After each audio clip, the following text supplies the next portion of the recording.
Selamat pagi jemaat yang terkasih di dalam Tuhan.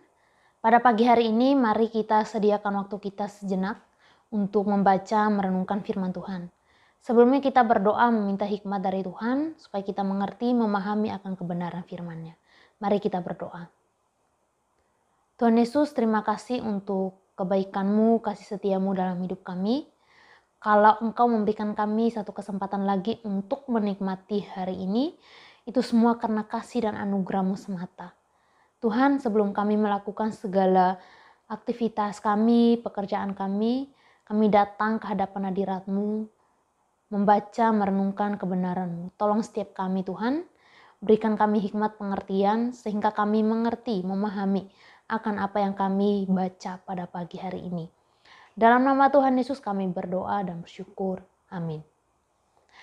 Ya Bapak Ibu, menjadi orang Kristen bukan berarti kita dibebaskan dari segala persoalan hidup, pergumulan, penderitaan.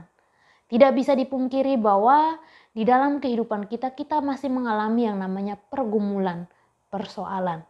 Nah, di Yeremia pasal 24 ayat 1 sampai 10. Di situ juga kita bisa melihat di mana umat Tuhan, orang-orang Yehuda juga mengalami penderitaan. Mereka dibuang ke negeri orang asing. Mereka mengalami pembuangan, penderitaan.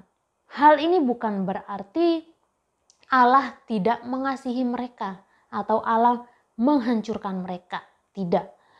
Buktinya di ayat 5 dan ayat 6, di situ kita bisa lihat bahwa Allah katakan bahwa dia tetap memperhatikan mereka. Di sini dikatakan begini. Beginilah firman Tuhan Allah Israel.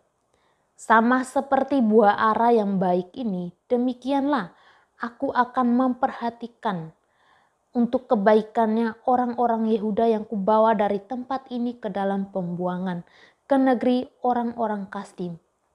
Maka aku akan mengarahkan mataku kepada mereka untuk kebaikan mereka. Dan aku akan membawa mereka kembali ke negeri ini.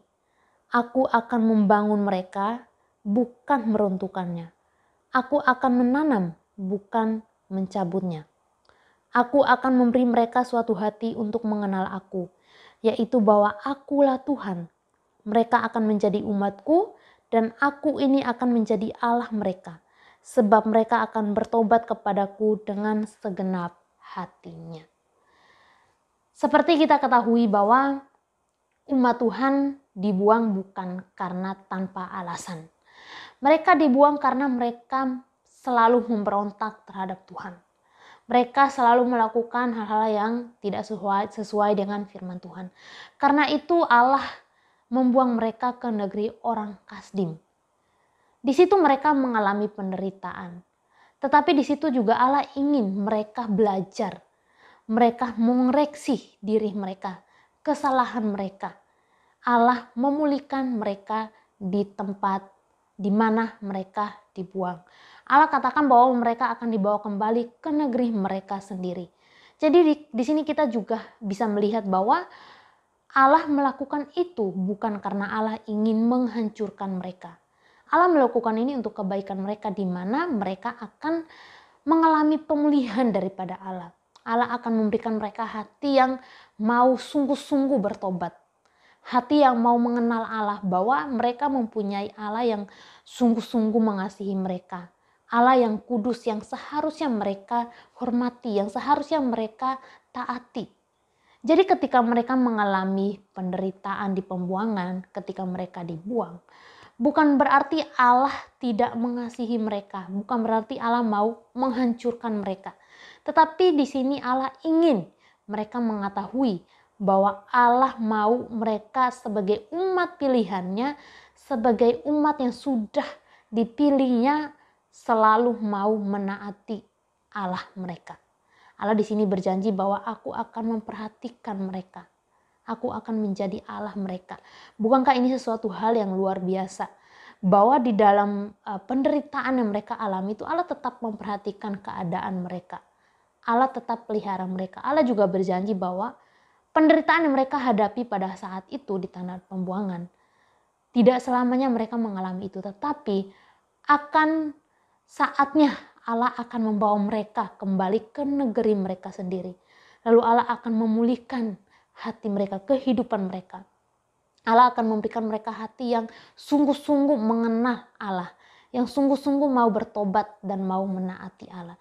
Jadi penderitaan yang mereka alami pada saat itu Tuhan mau pakai untuk kebaikan mereka, bukan untuk menghancurkan mereka. Bapak Ibu, ketika Tuhan izinkan kita mengalami pergumulan, persoalan hidup, penderitaan, bukan berarti Allah tidak mengasihi kita atau Allah ingin menghancurkan kita. Tidak. Tetapi Allah mempunyai rencana yang indah di balik semua itu. Di mana melalui persoalan hidup yang kita hadapi pada saat ini, Allah mau kita semakin bergantung kepadanya. Allah mau kita menyadari bahwa apapun yang kita hadapi pada hari ini, Allah tetap memperhatikan kita. Allah tetap tahu apa yang menjadi pergumulan kita hari ini. Alkitab sendiri mengatakan bahwa Allah tidak akan membiarkan kita sampai tergeletak. Dia tahu sejauh mana kemampuan kita. Jadi ketika Dia mengizinkan kita menghadapi persoalan hidup, pergumulan, Dia tetap memegang kita. Dia tetap berada bersama dengan kita. Walaupun mungkin kita merasa bahwa tidak ada Allah bersama dengan kita.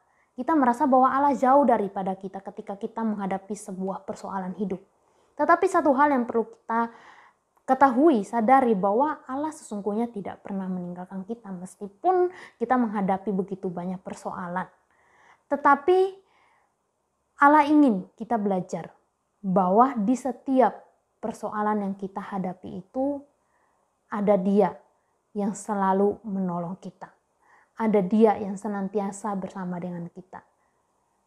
Pergumulan tidak membuat kita semakin jauh daripada Tuhan, tetapi membuat kita semakin dekat kepada Tuhan. Semakin mau mengasihi Tuhan di dalam kehidupan kita. Kita tetap menaati Dia di dalam setiap persoalan hidup kita. Mari kita berdoa. Tuhan, terima kasih untuk kebaikan-Mu. Terima kasih karena Engkau senantiasa ada bersama kami ketika kami menghadapi sebuah persoalan dalam hidup kami. Ajar kami Tuhan untuk tetap percaya dan taat kepada Engkau di dalam setiap persoalan hidup kami. Kami menyerahkan hidup kami sepenuh dalam tangan kasih-Mu. Dalam nama Tuhan Yesus kami berdoa dan bersyukur. Amin.